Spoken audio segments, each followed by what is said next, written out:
That is mind-boggling that he finds that out before 20 minutes before everybody else did. The win was impressive. The money is impressive. The Cowboys' play was impressive. It was a good day for the Cowboys, Peter, in Cleveland yesterday. I mean, you're talking about an hour before the kickoff. You've got Tyreek Hill being detained by authorities. You've got Kendrick Lamar being announced as a Super Bowl halftime act. You've got Russell Wilson being ruled as inactive. And then all of a sudden it's like, boom, after 5 months of talking about Dak's contract, we're going to figure that out now. You saying it was fun to work pregame shows yesterday, Peter? I'll just say my hour on the Fox pregame show was quite a bit of work yesterday, Kyle, and that was great with me, and it was great for Dak. And sometimes that happens, and you might say, oh, God, how's he going to perform under pressure? Dak wasn't necessarily asked to do much yesterday, but guess what? Everything he did was right, and it was fine, and it was enough to make sure this thing was never in doubt. The Cowboys took the foot off the pedal in the second half. This was one of the biggest blowouts of the day. And Dak was just on fire. And he and CeeDee Lamb were a perfect connection. Look, you're talking about the numbers, 179 yards and a touchdown with an 85 pass rate. Like, you're not going to necessarily, go to the Pro Bowl based on those numbers.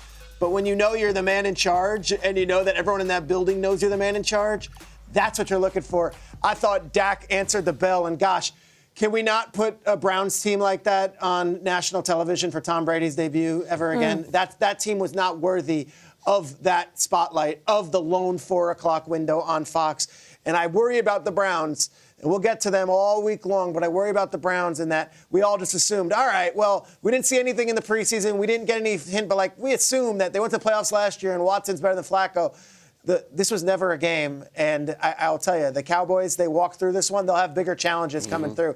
But gosh, Browns fans, we feel for you this morning too. Yeah, this was a very tough one too for the Cleveland Browns. Of course, we know Deshaun Watson.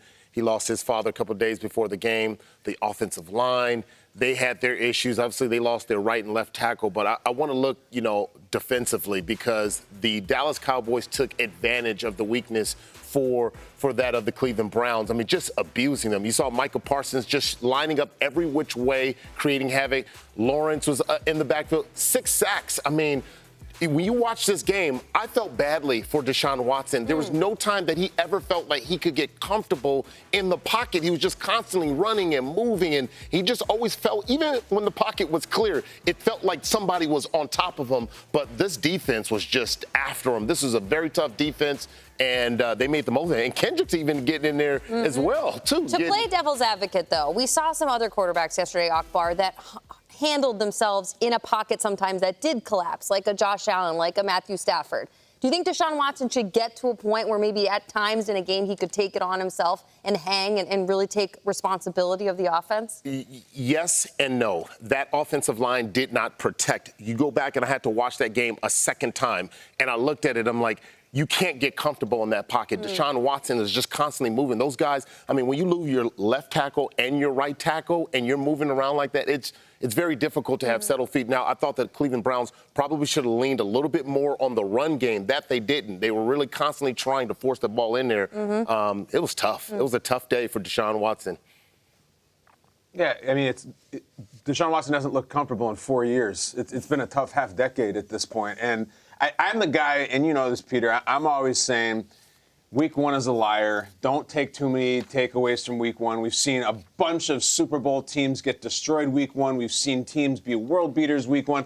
So I really am trying to reserve today, because it'd be hypocritical to say the Browns are screwed. It's fine. Let's see what happens next week, because that was just terrible. I mean, everybody knows it was terrible. It's a really negative story. It was really bad.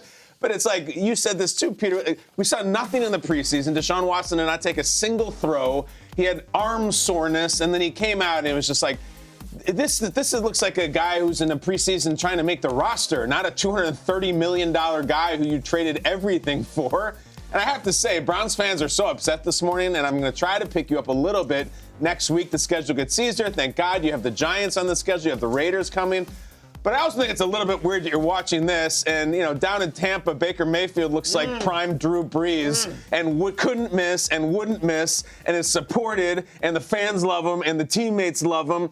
Deshaun Watson needs to have a great game next week against the Jaguars because there is no fan attachment to Deshaun Watson in Cleveland. There's no one in Cleveland who's like, man, that's always been my guy, and we drafted him, and I love this. It's just like it was this guy that you paid for and paid everything for amid a lot of controversy. He's never really played well for you for any consistency. So what I'm saying is, Deshaun Watson doesn't have skins on the wall for Cleveland. They're not going to have his back when it goes awry. In fact, I think they already don't. I am a big week 2 guy matters. Week 1 is very weird. Some teams got killed yesterday. They're going to be in the playoffs. Some teams won by 3 touchdowns yesterday. They're going to finish 6-11. Trust me. I think the Browns have a very good team and a very good coach. I don't know if they have a very good quarterback. We'll find out next week, I hope. I also want to shout out, we have a new household name. The most impressive player was a guy named DeMarvion Overshone. He was everywhere. I don't know much about DeMarvion Overshone. I'm watching the game. Tom Brady's first call, and you're thinking, wow, Tom Brady's going to be on the call. He's going to have, he's going to talk about Dak. We talked about DeMarvion Overshone the first half, and this guy was unbelievable. I'm telling you, Cowboys defense was outstanding. Shout out to Mike Zimmer, who we'll talk more about later in the show. But gosh, Cowboys fans got to feel pretty good. Browns fans, I already gave you my spiel.